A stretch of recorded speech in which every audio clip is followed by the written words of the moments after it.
This podcast includes explicit language and sensitive topics that some may find offensive. All views expressed belong to the individual speaking and not a representation of any entity that we have been, am now, or will be affiliated with. It's your chance to back out now. That being said, if not, enjoy the show. Previously on The Black Man Misunderstood. Deal breaker, then I'll gladly give you, because when a man get to a point, I give you what you have, and I'll leave because I don't have time for this. I'm already dealing with so much outside there. You think I'm about to come home? Black man, misunderstood. It's your boy Mike B. In the neighborhood therapist.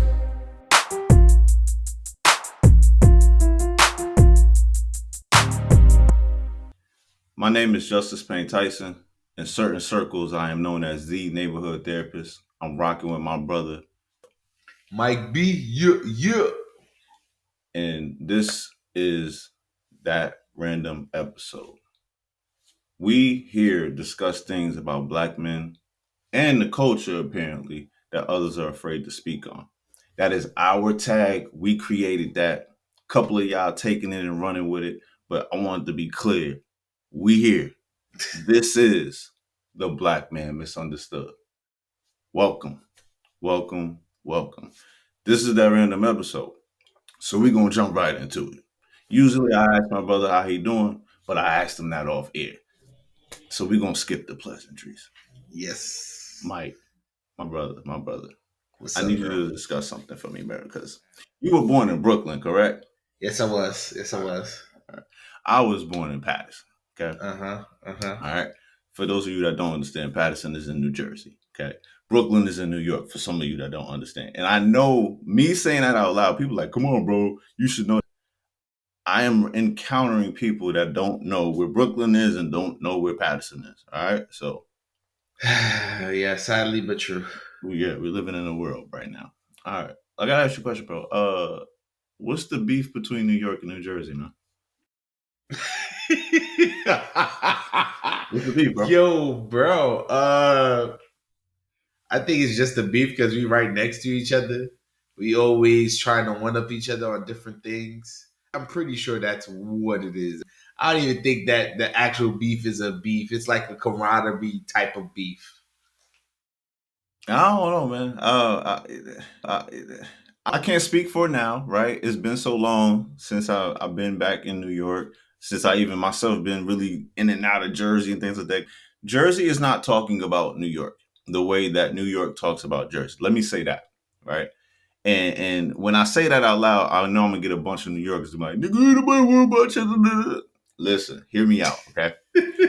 For a group of people to say that they not worried about Jersey, the Sopranos, the New Yorkers, the Mafia New Yorkers talked crap about New Jersey. All the Marvel movies, a lot of them are based in New York. They all talk shit about Jersey. Spider-Man himself was like, oh no, not New Jersey. I don't want to go to New Jersey. Spider-Man didn't even want to fight the villains in New Jersey in the comic books. If you don't believe me, look it up. Believe you. I'm just shaking my head like, what? So my question, like, really, I'll be like, yo, we so close to each other, but the way that we rock, the styles, they're so different, but they are the same as well. You might be right. It might be a camaraderie. So this is what I'll say, man. It's that cousin. I'm telling you. It's that cousin type of vibe. Like, you that cousin that I'm cool with, we get down, but I got to clown you and make sure you know what's what. That's literally what it is. Okay. That's literally what it is. Okay. Yeah. Because, I mean, growing up in the 90s, if you really paid attention to the music scene and stuff like that, a lot of New York and New Jersey people was together. Bruh, hip-hop. The beginning of hip-hop. Right. It was New York and Jersey going back and forth. Okay. All right. So it's no need to be the dead horse there. We understand. Yeah, we good. We good. All right. Can we go ahead and deal with this height difference thing, man? Let's go ahead and deal with it. All right. Yeah, go ahead. What is the big deal between being tall, being short, being medium? First of all, do guys care? The men don't care unless they're little, honestly, in my opinion. if you're under a certain height or statue, they're the ones that always get told, "Oh, I date you if you're a little bit taller," or "You're cute, short, but I date taller men." They be feeling some type of way. So that men really, I honestly think men really don't care. I think the only reason men care so much is when they're told about it, right? Hmm. Because like even think about it like this, like your group of boys, your friends, your day ones, they gonna clown you on your height, but how much that is affecting your relationship is like I got some of your best brothers are like short, tall, all different spectrums. So I don't think it's so much of a issue for us, but that's more so a thing that women prefer. Okay, why? Or do you know why they prefer? I think it's more so they deem like a taller man to be, I guess, more protective. If someone's the same height as me, I don't know if he can protect me, but if he's bigger and taller than me, all right, cool. I think he can protect me. I think it has to do something with something like that, but it really shouldn't matter, in my opinion. Mm. If you were shorter, would it matter more to you? Honestly, nah, I don't think so. I don't think so. I actually thought about that because, like, I'll tell you like this. Personally, there was a time where I thought I was short for a guy. I thought I was short, and I was like, okay, whatever. I'll deal with it. I'm like, girls are talking, but this is when we're growing up. So I'm like, girls will talk to me if they want to, whatever. I'll find my wife one day, but I'm not too worried about it. So I never really had a problem. I thought I was short at some point, especially when playing certain sports. I was like, I'm short than most folks. Can't play. Whatever. Cool. That's the only reason I cared about my height. Besides that, I really didn't care. Hmm. What about you, sir? What's the question? The height difference, was that ever an issue for you? Issue, you got to define what issue is. I always knew I was shorter than everybody else because I was always like four something growing up. In my opinion, anyway, it felt like I was always four something, and everybody else was always 6 foot. I knew it was serious when I got taller than my grandfather and my father, but I didn't realize that didn't mean anything No. because they were already short. So, you know what I mean? Like, as you growing up, you're thinking like, oh, I'm getting taller. You know, I was taller than my mother, taller than my father, taller than my grandfather, taller than my grandmother. But then I started getting around my other male cousins and these dudes towering, you know what I mean? So I'm like, oh, okay, I just gotta grow a little more. You know, little did I know, you know, my cousin only a year older than me, you know what I mean? Like it just never happened, bro. I never caught up. And the crazy part about it, bro, on my mother's side, the majority of the males on my mother's side, they're tall.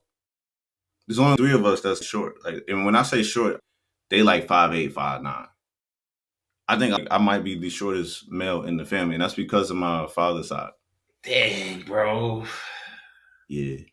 But the beauty, I will say this, the beauty of being a short dude growing up as a boy and to a man is that a lot of the times people underestimate you in the room, right? And Yep. I don't know about nobody else, but me personally, I love that. That means that the attention is never on you. People don't see you coming until it's too late. And I mean that in both ways, both good manners and a bad manner. Like, So here's a fun fact, right? And I don't think a lot of people realize this. Some of your favorite movie stars are short. yeah, yeah, Most people don't understand that. yeah, It's like, yeah, you got people who are 6 foot and taller and whatnot, but most of your favorite movie stars are short. They are yeah, 5'6", 5'7", yeah, 5'8", 5 foot nothing. They yeah, be wearing high boots or whatnot on them shows. yeah. Lil Wayne, Kanye, Lorenz Tate, yes, all of them, yes. Once upon a time, I just would look at my bros because all my bros are taller. Minus bro, we know who we talking about. Because me and him basically is the same height. But all my bros are like taller, and we got to define tall because I think tall now in 2024 is 6'2" and over, which is crazy to me. That's what I keep hearing from women. All right. Let me nip that in the bud. Cause if you go look at the average height of an American male, Mm-hmm. it's still like 5'11", 6 foot. Yeah, it's It 5'11". ain't changed. Yeah. It ain't changed. So I don't understand where people getting this 6'2". Just because y'all be watching the Basketball Wives and Football Wives and whatnot, and they dude 6'3", 6'4", don't mean you gonna be able to get a 6'3", 6'4". Like, I know people who can, and I know brothers who are that tall, but that's not the average. Mm-hmm. So stop it, please. But I don't see no big deal. I understand where women are coming from with that perceived notion of provider. Sometimes it's true.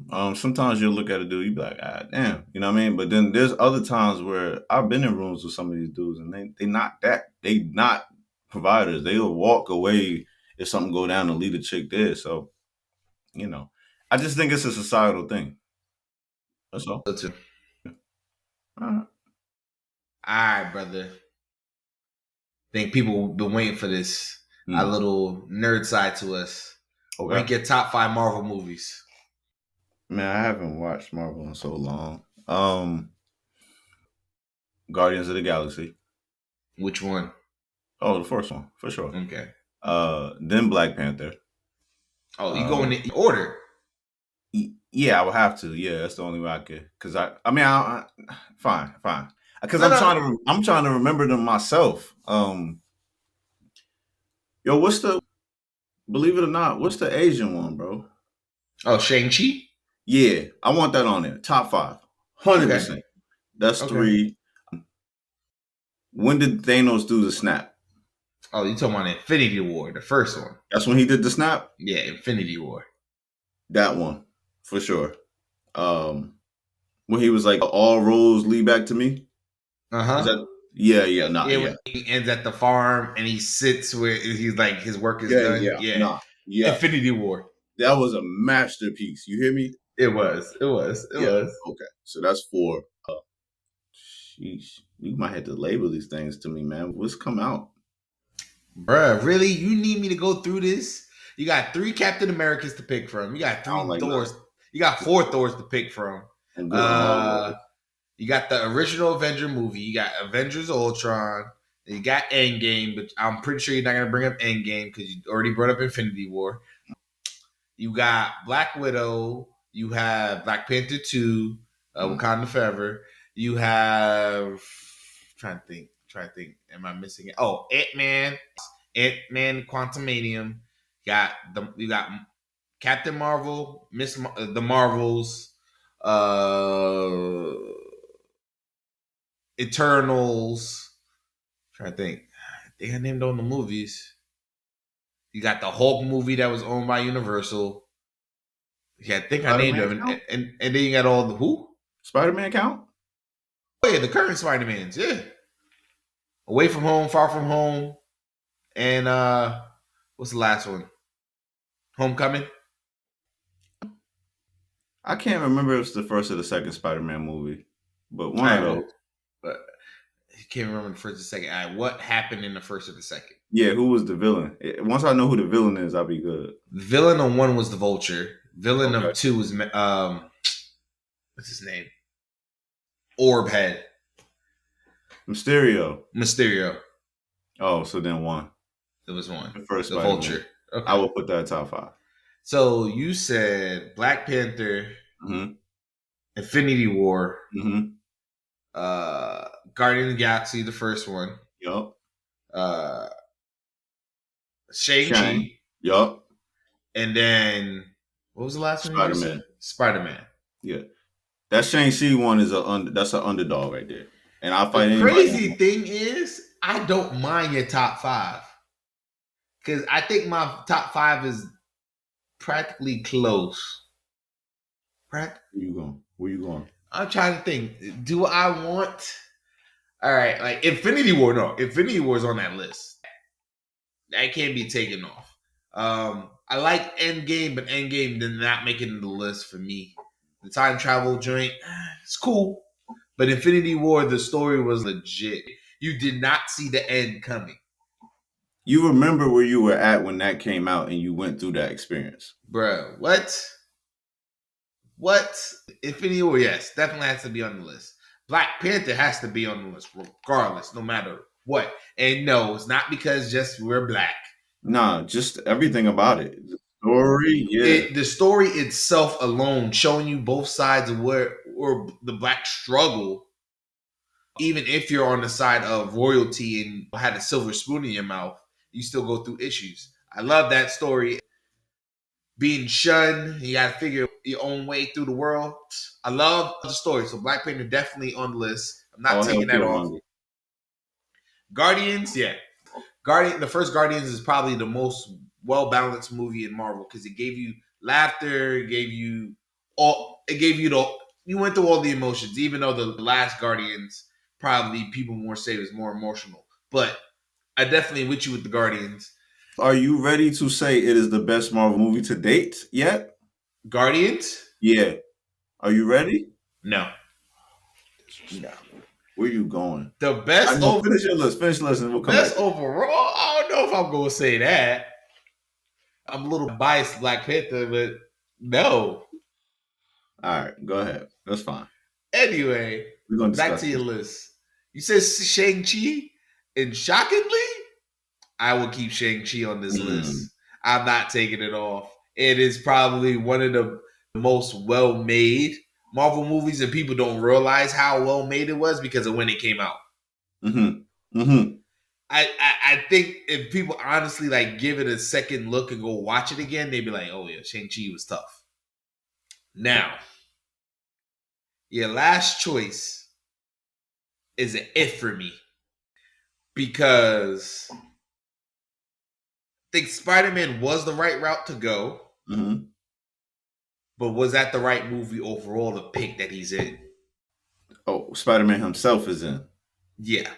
Oh, I mean, if you want to go that route, it would be Civil War. You know what I mean? All right. You see where I'm going? Yeah.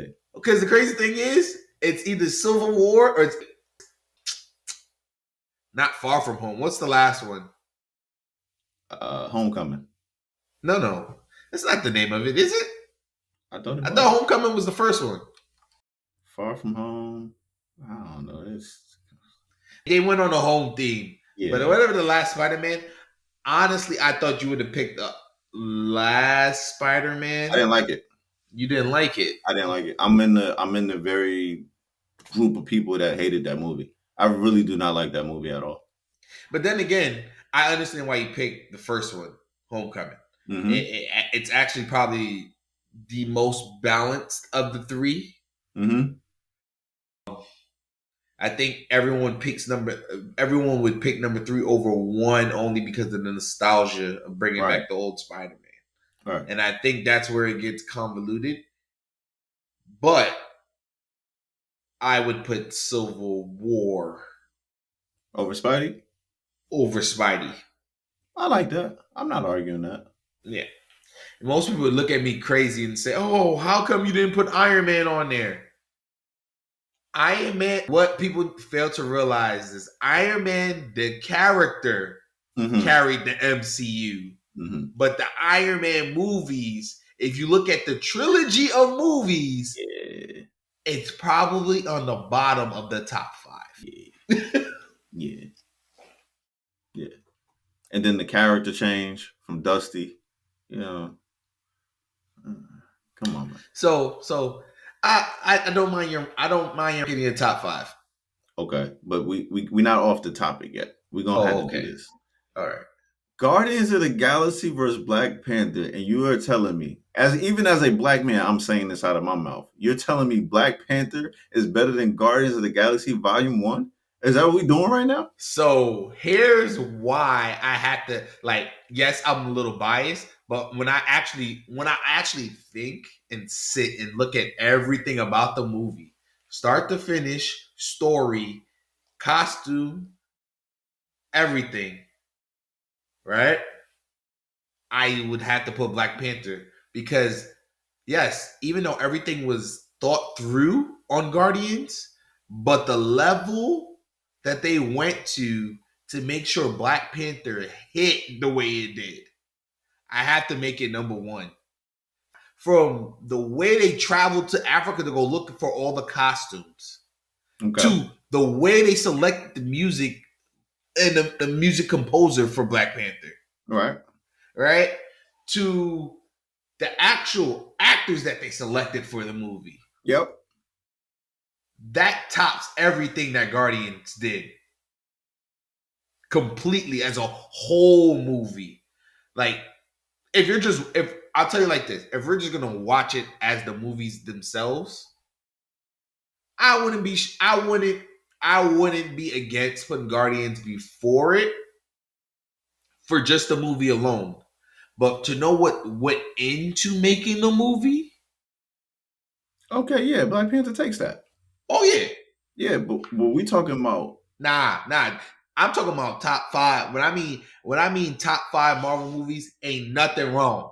Ain't nothing wrong. You love the actors, you love the background of the movie, and you love everything that actually went with the movie. Everything that went for Black Panther, tough. Guardians, I think we had some issues. where? The whole James Gunn situation, that was a big thing. Bruh. Man, are we serious right now, bro? Bruh, that's a You talking about the directors, not the movie, the directors. So Not so movie y'all live in, God. so the director of Black Panther ain't worthy. Is that what you're trying to tell me? He's more than worthy. Oh, but okay then. we talking about the product. What you doing right now is the equivalent to us saying we're not listening to MJ, R. Kelly, or any more Diddy songs because of the things they've been accused of, bro. It is the same. That is not what I'm saying. Because I never no, hear me out. I didn't say that I wouldn't watch Guardians. That's not what I said. Okay. I said there's slightly more issues, but I'm trying to tell you the reason why I'm picking Black Panther is the detail. Like I said before, I don't say there's not detail in the Guardians movie planning behind scenes, because there is. That's how Marvel works. But the attention to detail, to the minute, even to the Okoye beads of Black Panther, puts that movie ahead of it for me. Because the story was just as good. Okay. Think about it like this. When it comes to the costumes and the design for Guardians, that came from the comic books. When it came to the costumes, the designs for Black Panther, that came from real world stuff because they had to. All right. I think we might have to do a poll. Me and you will do a poll on the social media outlets, and I think that'll get people talking, bro. Because this ain't over. All right. All right. Let's get into the great debate, man. It's not that great, by the way. Apple versus Android. Do you have an Apple? I use Apple products for other stuff. My wife has Apple, but I am an Android head all the way. All right, so we're in the same boat. So I have both an Android and an Apple, and I have Apple products, and I have PC products and Android products. For my pleasures, without incriminating myself, that's the most I'll say. I use Android products because Android products allow you to do more. That's the best way I can put that without incriminating myself. Okay. Apple products are so ecosystem based. It feels like a tyranny. It feels like I'm under a jurisdiction and I can only move in a certain way. I feel like a peasant in the Apple field. I ain't gonna lie to you, bro, because everything's password protected. Everything is this don't work unless it's Apple support, bro. It's a lot. But I will say this: Apple has the better, I guess, ingenuity, and that's not even the wrong word. When it comes to like aesthetics, I think Apple takes it. And what I mean by that is like when you get on a MacBook and the seamlessly way that it ties into the cell phone and the cell phone goes to the iPad. So you're talking about the connectivity to the products, yeah. Apple has that in the bag. Now, the thing I do not understand is whatever the hell everybody is talking about with the iMessage and all that. I don't see what the big deal is when you see green and they be like, oh well, you can't do certain things if it Androids and So here's the other thing about that, right? I love how all these Apple users always say Apple is better. But the great debate, Apple is always adopting to what Android is it doing. really is. It really is. Because that whole green bubble, blue bubble is going bye-bye. Yeah, with the RCS. Yep, they coming to RCS. I don't really understand what the big deal is. I will say this. Apple is dogging Android when it comes to sharing videos. I do not understand why Android hasn't caught up yet. So we can't argue that. they definitely got that. That's one thing I would definitely say. Them sharing videos is a lot easier than Android sharing videos. Mm-hmm.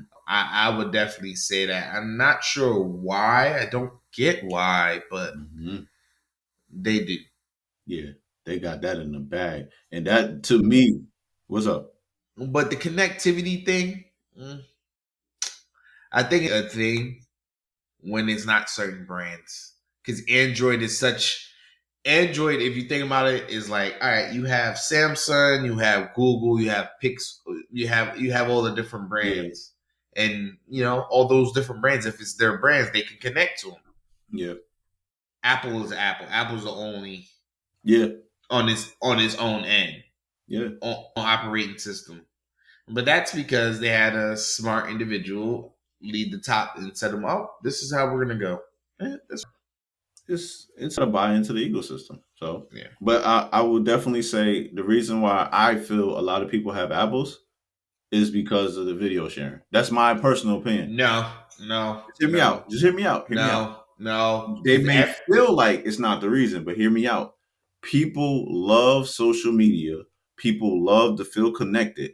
So because you can share easier, anything, not even just videos, because you can share easier with the Apple system, they go for it. Text messaging and sharing. Sharing information is the reason why Apple is winning. That is my personal opinion. I'm gonna stand behind that. No, I can honestly say that's probably part of the reason, but that's not the entire reason.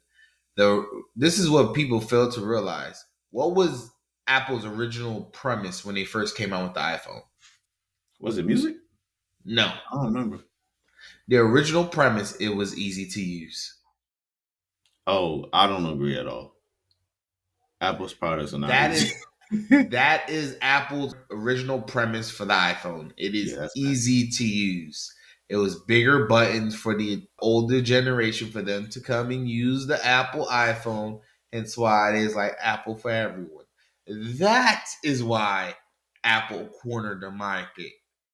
It wasn't because everything else now shareable. That stuff came later on. It was because it was easier to use. Well, that's out the window because it's definitely not easier now. Ridiculous, but okay, all right. I've been asking this question. And I need somebody to answer it. If Mike B can't answer, I need somebody in the comments to answer it. Are Black people immune to the fire detector signal? When your battery is low, it beeps. It beeps every, 7 seconds, 8, 12. Something like that. Okay. It's good. And the crazy thing about it is I'm watching YouTube videos of people. I'm talking about people that got millions of followers and they're recording videos while they're in the house and they got the fire alarm joint going off in the background. I'm like, nah, this is not real life, bro. They lazy. I know you. That's my answer. They lazy. Because they lazy. I'm telling you, wanna know how I'm telling you it's lazy? Because they can be so used to that beep. I'm like, I'm not going up there. I'm not changing that. I'll just get used to it and go to sleep. I'm telling you, it's because they lazy. Because I'm in the house now, or me or Steph wake up and hear one of the fire alarms go off. We get up immediately to go find out which one it is that's beeping. Because we got several in this dang house. And there was at one point we were upset because we couldn't go to sleep because we heard it. It's because they're lazy. I'm telling you, it's because they're lazy. I'm gonna say this. I'm gonna say this one time and one time only. I'm about to be real racist too. I don't even know if black people can be racist, but can black people be racist to each other, or is that considered colorism? This ain't colorism though. I don't know. I'm about to say what I gotta say. All right.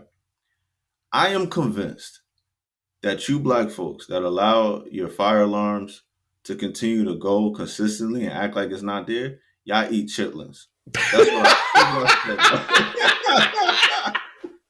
Not eat chitlins. Y'all, wow, bro. I'm good. Bro, okay. All right. We got to talk about this because this man is getting slandered up and down the internet for the way he's carrying his team. Talking about Mr. Deion Sanders and the Colorado Buffaloes. Mm. His impact in college football is very unique. Not surprising because it's prime time. Not surprising.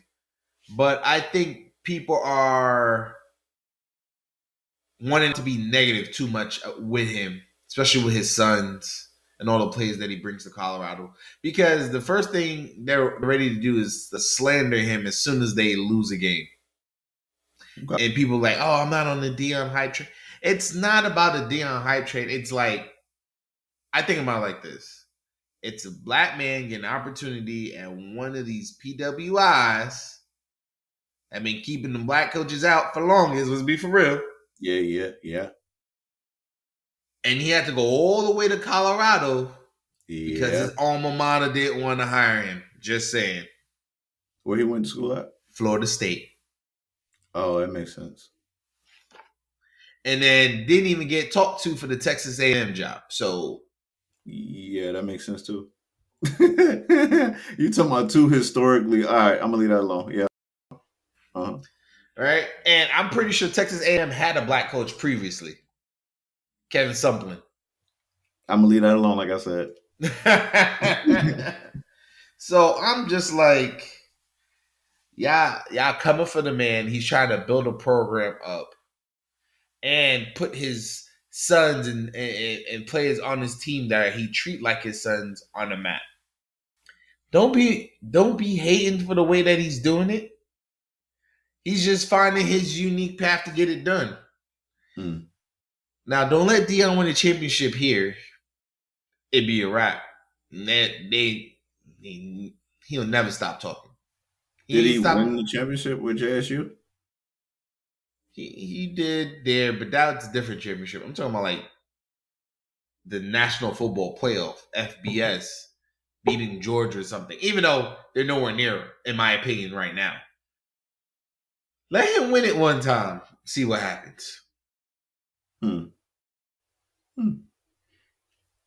don't know, man. I fell out of love with football, so I don't fully follow the whole Deion Sanders saga with the Colorado. I'm aware of what's going on. What I will say is that I feel like he's brought entertainment to college sports for sure. He's made it more entertaining. He's made more people watch it. He's no different than what Angel and Caitlin have done for WNBA. In my opinion, it's just made more people want to watch it. Gets people to talk about it. Marketing. Yep. Yeah, I think the marketing side of it, Deion, is great for the game. Now, when it comes to the nepotism and him bringing in talents to Colorado, I'm not really understanding what the big deal is. It gives players more freedom to move about, and it kind of treats the college football scene like a little mini NFL. So ain't that what you want? You want to prepare them for the NFL, right? So I'm not really sure what the big deal is. I think it just boils down to they see a black man and just throw darts. I'm with you on that. Mm-hmm. Thank you. Yep. Christian question. Here we go. Can you be a Christian and defend your home? So if somebody comes into your home and they're armed and you may or may not have firearms or weapons in your house, are you allowed to kill the individual? Let's just call it for spade a spade. Can you kill the individual, especially you understand the ground state? One, would you? Two, can you as a Christian? I think it's frowned upon of taking another person's life, right? But we have to be real. and we also have examples from the Bible. So saying killing, yes, killing is wrong. But when you have to do it to protect yourself, I think it's perfectly fine. And we've seen plenty of examples of it in the Bible. David and Goliath, the biggest story in the book. If David doesn't kill Goliath, what happens? But you have to remember, David went to that smoke. He asked for that smoke. It doesn't matter if he went to that smoke or not, Why not? because David was ordained. Yeah, The whole thing, he was ordained to do it, yeah. and he But also I'm saying somebody's disrespecting your home. You telling me you're ordained to protect your home?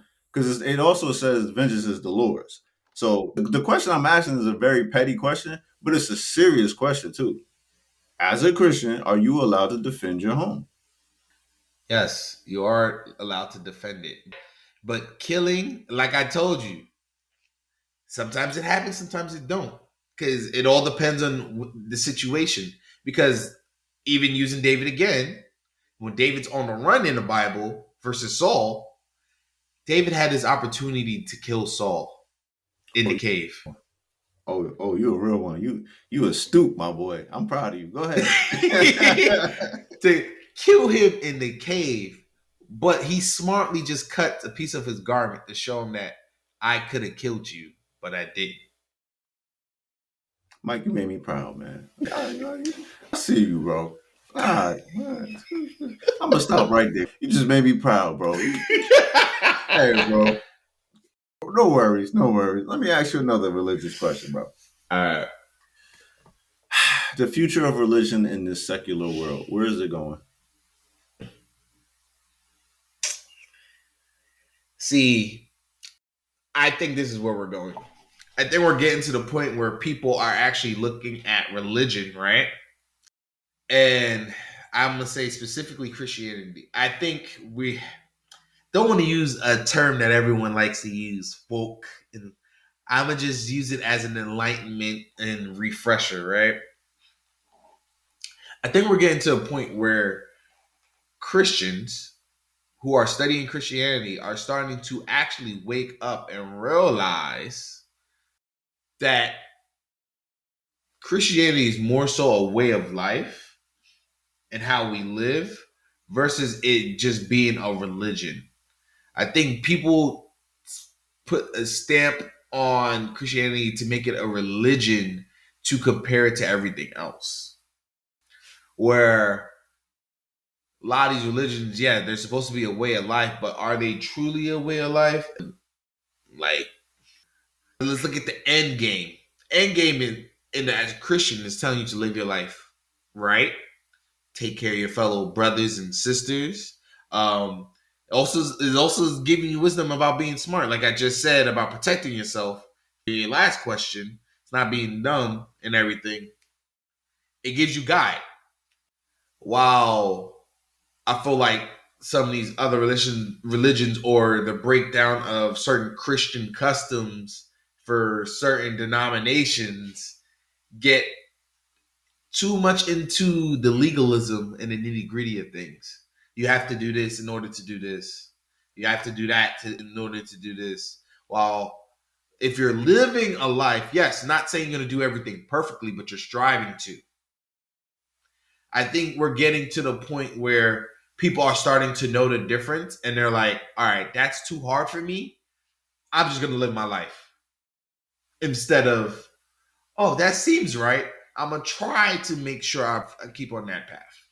I think that's where we are right now. Okay. I feel, and it's going to be a very difficult take to stay out of my mouth. I feel that religion is going to come to a bare minimum, almost to a halt. It's not going to stop, though. You're still going to have your people that feel religion is it, right? But I think cults are going to take over. Cults are going to be a big thing, and I think social media is going to birth one of the biggest cults in history. Well, it hasn't happened yet, but it's coming. In my honest opinion, I think you're probably, shockingly, you're probably speaking on something right because people use those methods all the time. Like, I've been watching. Look, I've been watching a little bit more different documentaries on different Mhm. cults, and I'm like, yo, that's crazy. They're using teachings from Christianity and other type of religions, taking what they want and running with it. And if people don't know no better, they fall for it. Of course. Yeah. Because it was on the internet. Somebody posted it. It has to be real. Yep. So I'm with you on that. I'm with you on that. I think there's gonna be another quick one. Black ownership in the NFL. Is there a question in that? We got Magic. We got Condoleezza. Will their impact actually help? That's the question? Oh yeah, that's my question. No. A resounding no. There's actually more. Atlanta got like There's more now. You got the Williams yeah. sisters and everything. Then yeah. Does it matter? No. Does Jay-Z being on the board for the NFL, the media? No. None of that matters. It is to lullaby you to sleep. It's entertainment. It's still owned by who it's owned by. No, it doesn't matter. It looks good for representation matters. That's about it. But they're getting 1, 2, 3% ownership. Ownership is ownership, right? I never want to be that person that's like, oh, the ownership is low. On the grand totality of things, does it matter? No. You still on the slave trade. So I want to ask you this question as a follow-up. So if there was ever a majority owner, black owner in the NFL, do you think that will start to change? No, because it's still, they're always going to find a way to be in control of a situation. So if they allow a majority owned black team, a team that's majority owned by a black person, there are things put in place to pigeonhole that situation. No, it doesn't matter. They allowed Dion in because they got a pigeonhole somewhere else. You understand? You still got Alabama. You still got Georgia, things like that. If you really wanted to make a change, when my man backed out from Alabama, the coach, you would have threw him over there. Show me something. Alabama is historically racist. Show me something. Take Dion and put him at Alabama. We're not hiring another coach until Dion comes over here. If Dion don't want to come, we want Ed Reed. Yeah, if you want to talk, if you want to make a change, this is all entertainment, man. No, it doesn't matter. It doesn't matter. Ooh, I like that take. Okay. Your thoughts? I ain't got nothing to say after that. It's a nice gesture, man. I don't want to get into politics, but kind of like when Obama or Barack went up, man, it was just like, oh, this is great to see. It's beautiful. It gets you teary-eyed. Oh, yes, we can. We ain't gonna go there. We ain't gonna go there. That's all I'm saying, bro. All right, bro. Listen, man. We are in our 30s, bro. And even when I say that, my skin crawls. We are in our 30s, man, and we've become the ones that host the barbecues. Have you paid attention to that? The family barbecues, we are the ones throwing them now. But it's different. Like, you and Steph are hosting. I don't think you're paying attention to that, Mike. You're hosting. People are coming to you. Yeah, that's factual. You have become the older one. I mean, you're not the oldest, right? But you have become the de facto go-to person for the barbecues. It's a lot of us millennials going through that where we kind of confused because we like, yo, why you asking me where the potato salad go? It's your house. Oh shit.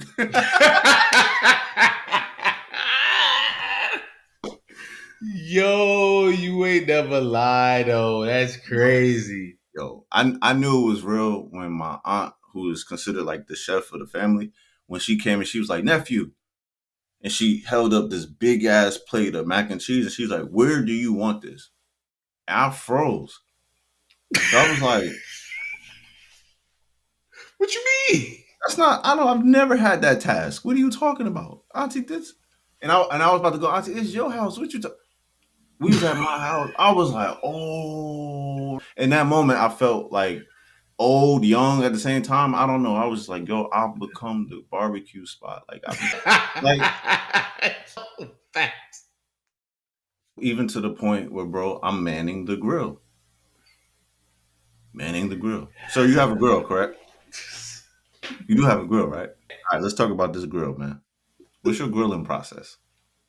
What you mean? All right, it all depends. Let's see. It all depends if I'm using propane or charcoal. I tend to try to use charcoal more because I like the smoky feel. And also I like to get some flavored wood chips in there because it also can be a smoker. And I like to smoke some of my meats. That's how you get that real jerk flavor. But my process is I gotta grease this thing down, right? Always gotta grease the bad boy down. Then get the fire going, let that get going for a little bit. Then grease one more time, and then put my meats on there for them to start cooking. And then the numbers of how long they need to sit on there all varies with different meats, different styles that you're trying to do them. And I usually try to cook the meats first and then vegetables and stuff after because those are quicker and last minute things. Not giving too much away, but yeah, it's a grilling process for on the grill. But when it comes to the meats, they got to be prepared ahead of time. They got to be sitting, marinating. Can't just be throwing on meat just to throw on meat. Nah. Agreed. 100% agreed. When I know that people want to come over and they're gonna come eat stuff like that, I marinate like 2 days ahead of time. Bruh. I don't be playing with it. And then for those of you that really want to get really with it, man, I bring my stuff out the fridge for like an hour before. And let it sit. Let it sit, my boy. Yeah, get room temperature. Yeah. So, all right. We here with it. We here with it. Yep. All right. Is this term getting old? Iron sharpens iron. Getting old? No, I think it's not used enough. Let me hold on. Used enough? I think it's not what's the word I need, Mike? Applied. There you go, my man. It's not applied enough. It's never gonna get old. How can that get old? That's like each one teach one getting old. Facts. Nah, we need more of it, actually. Yeah, I honestly don't think we have enough of it. I think people are relying on too much on artificial intelligence for certain stuff instead of actually challenge each other to get stuff done. So that's just me. I am getting there. That is one of my topics. I'm getting there. Oh, for those of you that don't understand, we don't know what each other is talking about, by the way.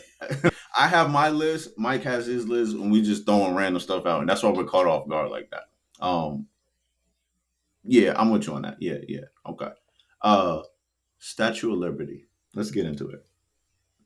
Yes, the Statue of Liberty that's hosted in New York, for those of you that don't know where the Statue of Liberty is. Technically, it's hosted in Jersey, but I'm not going to. Oh, this guy. It's in the middle of the ocean. And if you fight for it, it's in New Jersey. But who knows where the humans put the line of New Jersey and New York, that type of energy, right?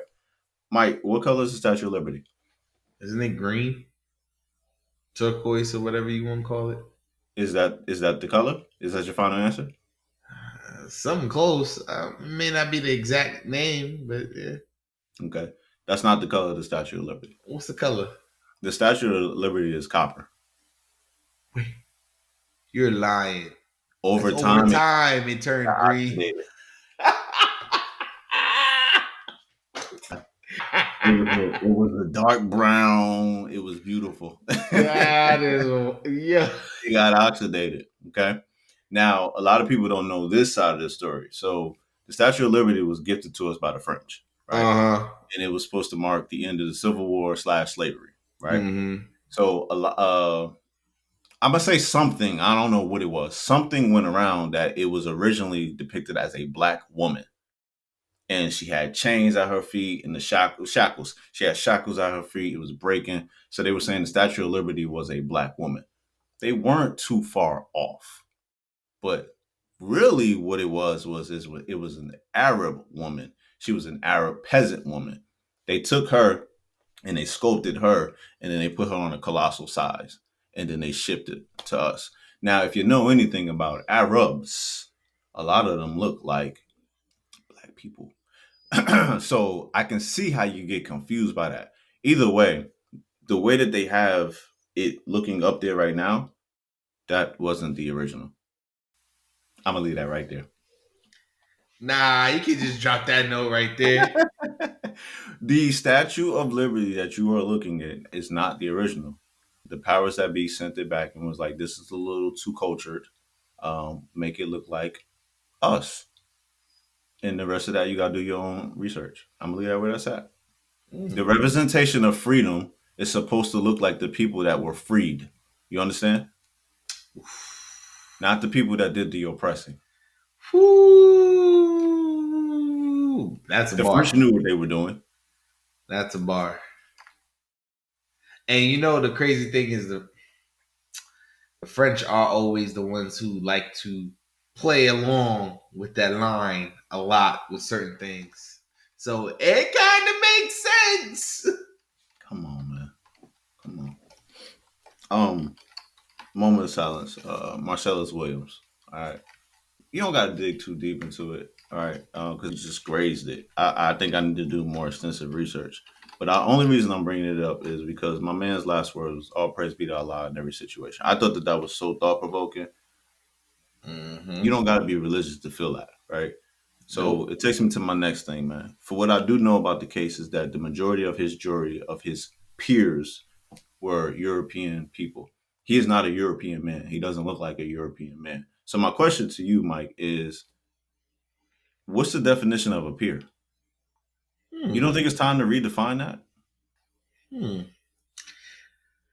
It may be time to redefine that because they used the term peer is such on a basic level, the definition, where it should be someone who understands who you are or what you've been through. So I'm with you on that. Right.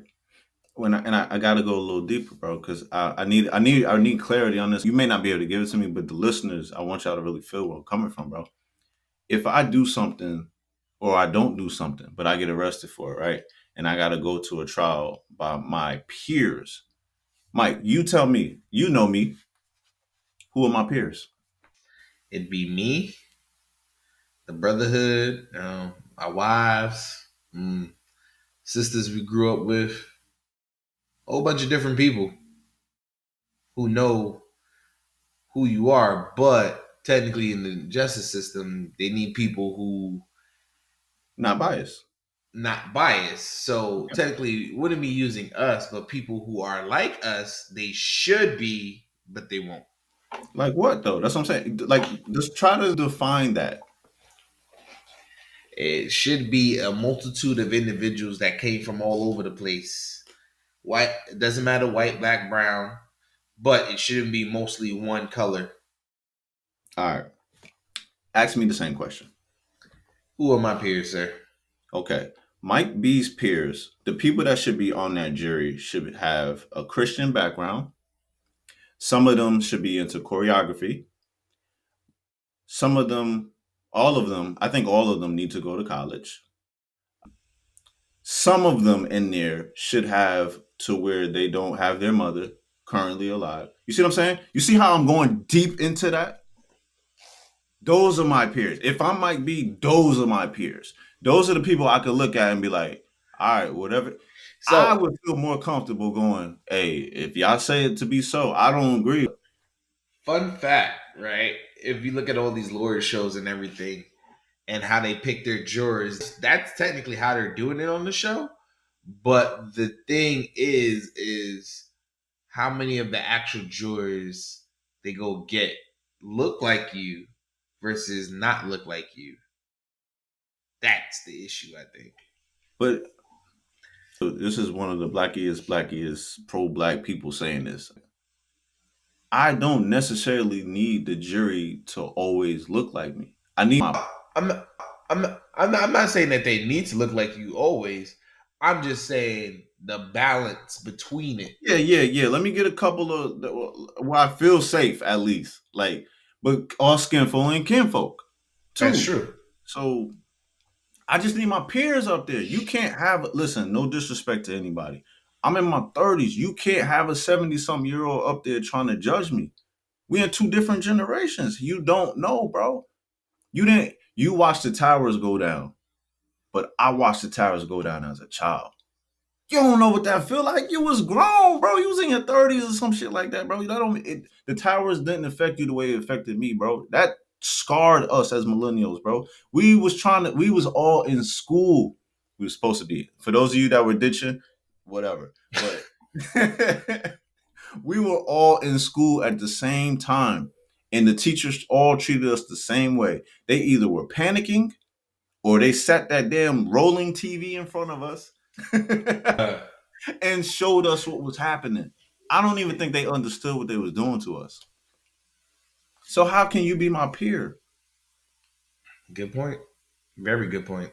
Again, I don't know the full extent of what transpired with this brother's case, but I do know if that man was innocent and y'all knew he was innocent and y'all had evidence to show that he was innocent and y'all killed that man anyway, it's a dark day coming. It's a dark day coming. It's a lot of brothers that get killed innocently. But man, listen, y'all keep playing with these black folks, bro. What y'all gonna get what y'all asking for? And I said what I said. Dang, bro. Dang, bro. I don't even know if I want to go to the next one I got. Talk to me. All right. The loudmouth, the one that everyone says he talks too much, Mr. Stephen A. Smith. Oh, okay. An impact in sports news world. I honestly don't think people realize how much influence he has. Sometimes, like, yeah, the man be saying some outlandish stuff sometimes, but he's earned it, and he's actually opened doors for a lot of his peers or people coming up behind him. In my honest opinion, but let's be frank. We as people always got to complain about something, even when someone's doing something good. Like, yes, Stephen A., you may not always agree with some of his takes, but the way he does his job, he does his due diligence. And you can see his impact, especially when these athletes who now are turned podcasters and do their own shows. You can't tell me that they didn't get influenced by Stephen A. They're close to Stephen A., but they're the players because they would know the inside information. That's the only difference at this point with Stephen A. Stephen A. has tried to be the voice for athletes for years to get a better insight of who they are. And honestly, if you think about it, any black sports reporter, for the most part, because I'm not saying all of them do it, try to give you an inside look on these athletes' life and show you that they are human just like us. But they tell us to shut up and dribble. So that's all I got to say. I don't have beef with Stephen A. I do see what he do in the background. The stuff that's not talked about. I just miss Stuart Scott. That's all. Yo, facts. That's all. Facts. I just think that there's a way to conduct yourself as a black man in a be careful with my words. Controlled arena. Experiment. Yeah, a controlled experiment. I'm gonna say experiment, not arena. It's an experiment. All right. I think there's a way to conduct yourself in a controlled experiment, and I think Stuart Scott did it better. My opinion. The way Stephen A. does it, he had more time. He's had more experience to live and to do the things, but he does it on a scale of a lot of it be pandering. But I know what he does in the background. That's why I'll be like, oh, I know what you're doing, bro. So I would say this would be an interesting take. I would love to see what people say. are you saying to an extent that you're more of a Stuart Scott type of vibe, while I am more of a Stephen A type of vibe? And when in regards to what? The way they handle themselves? Yeah, Yeah. Well, yeah. because Because there's times we flip, but yes, yeah, because if Stephen A wasn't doing that pandering thing that he does it on wouldn't air, be him. yeah, but I understand why he does it. It's a persona, right? Because when you if you pay attention to Stephen A, a lot of people don't, but if you pay attention to Stephen A, what he does when the cameras are off, he's cold. I respect him as a man, like a real talk. I respect him as a man. He's solid. It's so I love that he actually started his own podcast Mhm. because you actually get to see a little bit more about him and his personality. But you're definitely right, because when he does do these other podcasts and he's not on time limit and trying to go through certain stuff, you see a whole different side of Stephen Yeah, A that you normally don't even pay attention to. yeah. Like, let's be frank. His sister is a chef, and she travels with him Mm-hmm. and provides his meals. So Mm-hmm. he's taking care of his sister. No, So yeah. so yeah, He's yeah. solid. No, I would not. I'm never gonna badmouth him. I just the way he does it, I'd be like, but I understand what he's doing. I that's why I'd be like, Yep. Yep. you know. So, all right, I'm rocking. AI in the future of society. Oof. I jumped early on the gun with this, huh? Mm-hmm. All right. So I don't believe AI is a bad thing. It's not. Right? I think it's definitely a good thing. But I think the bad thing is where the power, I would say like this. The powers that be and the people who try to get over easy on other folks use it improperly. Um, Basically trying to take individuals out of their jobs instead of actually paying at the wages that they need to. That is my issue with AI. AI trying to be the fix for a lot of things. Even when it comes to podcasting, I get it. People don't have the time nor the money to do all their edits and cut up their videos, but it's taken out of the creativity of you designing your podcast, designing your look and feel of things. That's why we don't use AI to actually do our intros, cut up our clips. Yeah, we tested it, but we know we manually do all that stuff time. Yes, I know it takes some time and effort, but it more so at that point it more so shows us and how we like to view things or how we like to share with the world. Because let's think about it like this: you are not the only one that thinks the way you do. You just need to find that audience. Mm-hmm. Mm-hmm. And I think AI tries to put everyone in a funnel because also people don't know how to use AI properly. If you give AI a very specific prompt, it will give you what you need. But if you give AI an okay response or prompt, it's gonna give you the bare minimum, and that's why we're seeing the same thing over and over on people's timelines. All right. I like that take. It was a very wholesome take. I'm gonna get very dark. Everybody listening to this, y'all Don't got go 10 Terminator years. on us. Don't go Nah, this is Terminator. real talk. This is real talk. Everybody got 10 years from today, from the day that you listen to this. You got 10 years to figure out artificial intelligence, or you will be left behind. That is very true. That's it. Bro, the millennials, us, we have gone from dial up to fast speed internet to now the internet is talking to us. You understand? Can you imagine in 10 years? Bro, they're shoving tablets in front of babies to keep them quiet. AI, that's artificial intelligence, by the way. AI is talking to your child, teaching your child one, two, three apples. Even though Gracie's Corner is like the hardest thing ever invented, in my opinion, right? That's tough, right? It's still, in a way, going to be a part of the problem later. Because you didn't teach your kids that. They remember Gracie teaching them that. Ooh, and that's a big thing. Yeah.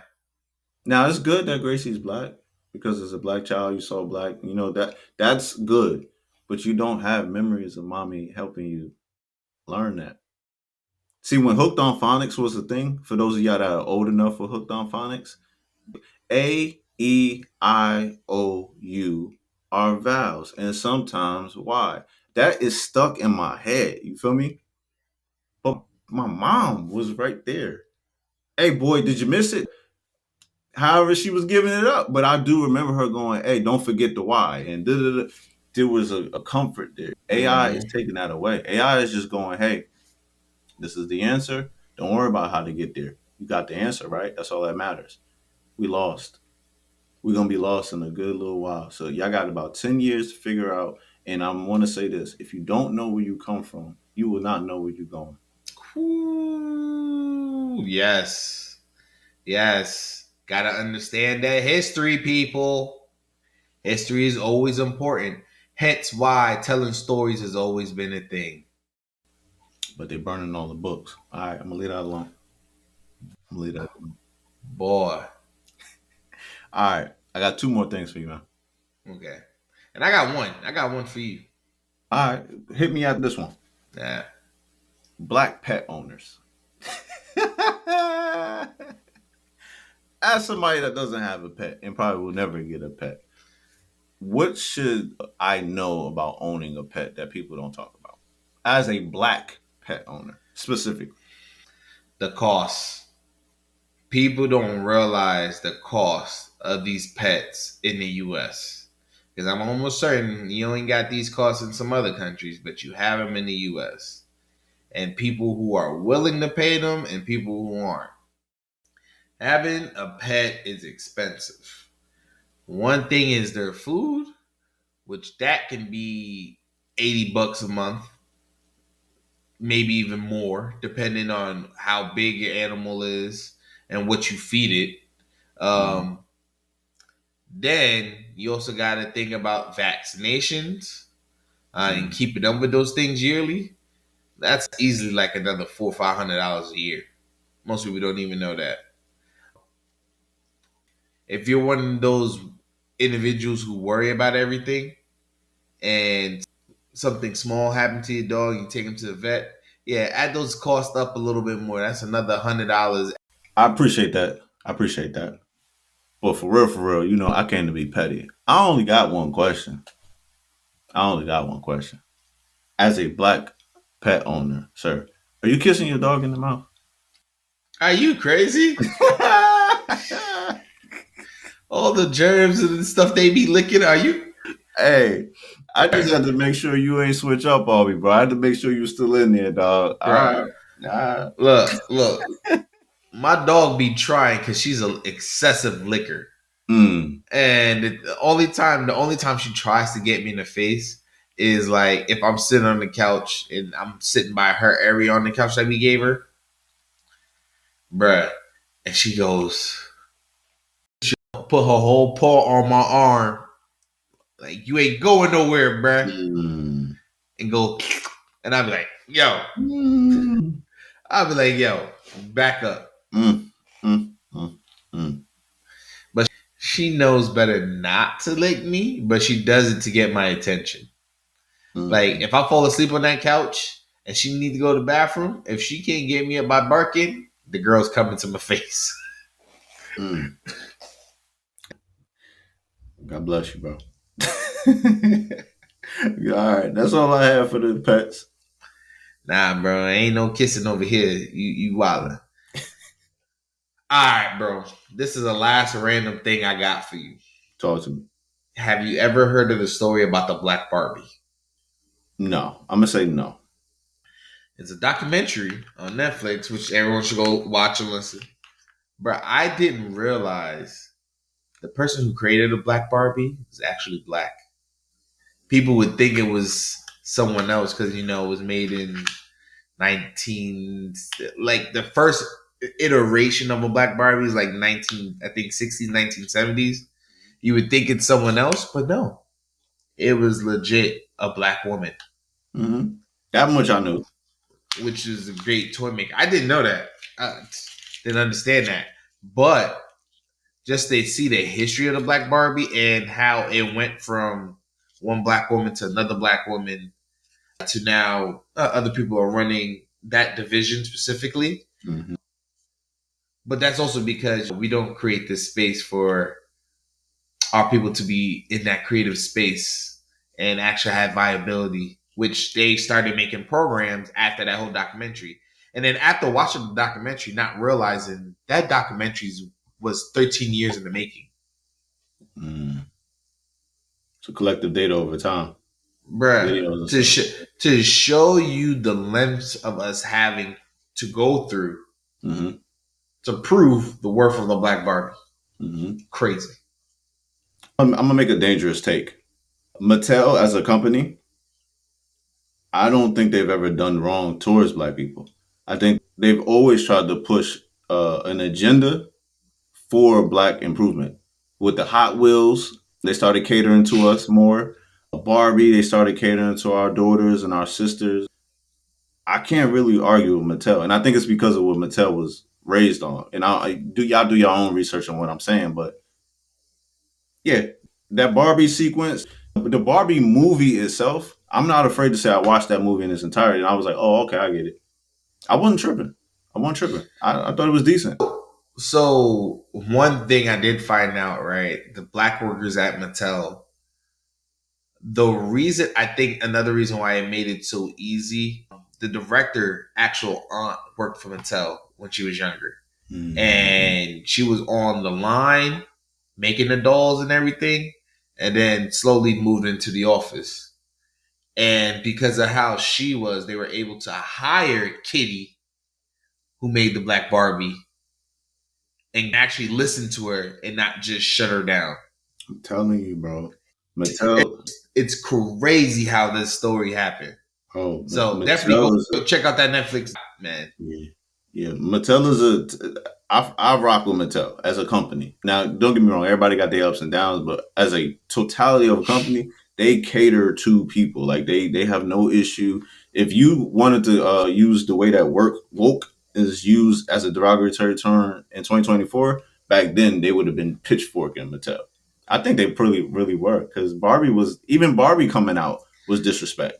Bruh, the crazy thing is the owners of Mattel actually backed the first black owned doll shop. Most people don't even know that. And the only reason that company went out of business is because everyone started making black dolls. Hey, bro. I just wanted to show you. I know, bro. I rock with Mattel, bro. All right, bro. That's my last random fact. All right. Topic. All right. So this is what we're gonna do. I want you to go first. I'm gonna go last, and then we're gonna big our brother up, man. Mike, advertise yourself, bro. All right, Mike B. I am a dancer, choreographer, video editor, creative mind, design logos. You can find me on the website, or I'll drop it right here on the video. Right here, it's gonna be MB Innovations. Dot my portfolio. Dot something. It'll pop up right here. You can see some of the work I've done. I do stuff for my church now, not only on the side, and other people for other events also.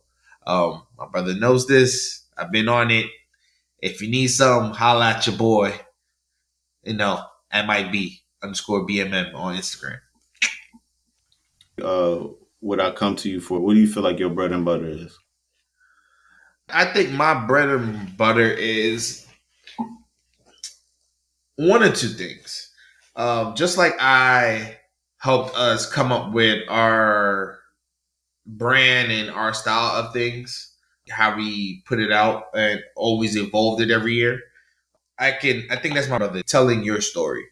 Me listening to who you are as a person, what you wanted to say. It's basically taking what you tell me and putting a creative eye on it and telling your story. And I think that's what a lot of these companies do. But I do it. I think I do it more so on a personal touch to be more specific to the individual or organization that does it. So, yeah. Okay, respect. Anything you want to add? Yeah, and I dance on the side, little here and there, dance on the side. You may see more videos out there of me. Just say that's it. So you haven't got rusty. Never rusty. All right. So I'll naturally go next, and then we'll lead it out with our bro, man. So I am Justice Payne Tyson. I am a licensed professional counselor supervisor. What that means is that I'm able to supervise over up and coming therapists who want to jump into the world of therapy, but they got to go through their associate license, and it takes about 18 months to do that. My bread and butter, my call to fame is being the neighborhood therapist. That is not a name I gave myself. That is a name that a couple of clients gave me randomly, and their science behind it was that they understood my story. They said, "Yo, you from the neighborhood," but we ended up calling it the hood for short because that's what we do as Black people. We just like to do things like that. So you need to become the neighborhood therapist because that is where you're from. But not only is that where you're from, you have gone into a world that you knew nothing about. I have been in politics. I have been in law. I have been in law enforcement. I have been in the medical field. I've been in a couple of fields. I've been into the college university field. I've gone to all those fields. I've worked into a lot of those fields. So I'm very well seasoned with different types of people. And that was their whole premise. They was like, yo, bro, put an emphasis on the hood, but you can go to anybody's neighborhood and you will fit in. And I was like, man, that's bars. So that's how I become the neighborhood therapist. I know a lot of people, they may view me in a certain light. They're like, oh, he's too raw, he's too edgy. But if you really sit down, if you really do know me, I'm very super highly educated. I will mess up your mind if you sit too long and talk to me. You'll be like, he too much, he too deep, blah, blah. I do get a lot of that all the time. And I'm cool with that. I'm cool with that. In a couple of worlds, I'm known as the Shadow King because I'm connected to a lot of highly influential people, but you won't know it because I won't say anything. But these people will allude to speaking about me when they're talking on their podcasts, when they're talking in their movies, their TV shows, and things like that. I have had movie shows that you've watched, people you have watched that have been loosely based about me, and you've seen interactions on TV where there's a therapist talking to a client on very particular shows on TV. They took it from me.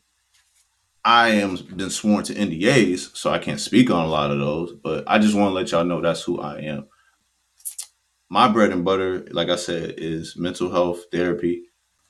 I'm good at it. I feel like I'm decent. I feel like there's always work to do. A lot of people will say differently, They're like, nah, he that go-to guy. But I really prefer to be a supervisor. I prefer the up-and-coming therapists to come in and me rock with them and teach them things and how to be authentic in this therapy field because it's hard. You got a lot of imposter syndrome. So I love that. On the flip side, though, I'm also a real estate investor. I'm also a real estate developer. That's what I do. That's what I love. It's a passion of mine.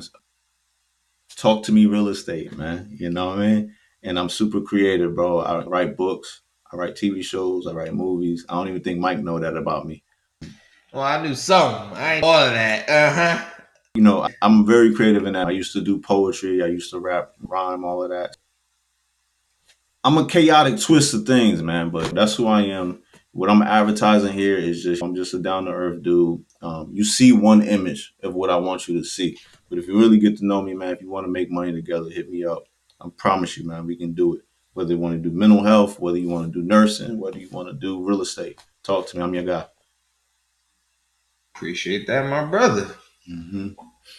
We got a serious thing we got to do, man. Sooner or later, it's a product, it's a brand, it's a movement of our brother JP, man. Y'all seen him on, what was that, season 2? Yeah, season two, season finale. Mm-hmm. Season finale. Our sister, our family members, we got things. It's real life stuff happening to everybody, right? But for me, I'm gonna talk for myself personally. To see people that you love get older and go through life situations, man, it's different. It's different. So if y'all can, shout out to JP, man. You know, support Sooner or Later. Mike got the website, man, but that's his clothing line, that's his company, that's his organization. He's also in the real estate as well. And he also does, believe it or not, he does grants and loans too now, Mike. So, Yeah, I saw that. Mm-hmm. yeah, you know, he doing his thing. So if you got an insurance issue, you know what I mean, your insurance company not paying out, stuff like that, our brother JP help out with that. We'll include his information below. Yeah. And with that, folks, we see y'all next week. Peace.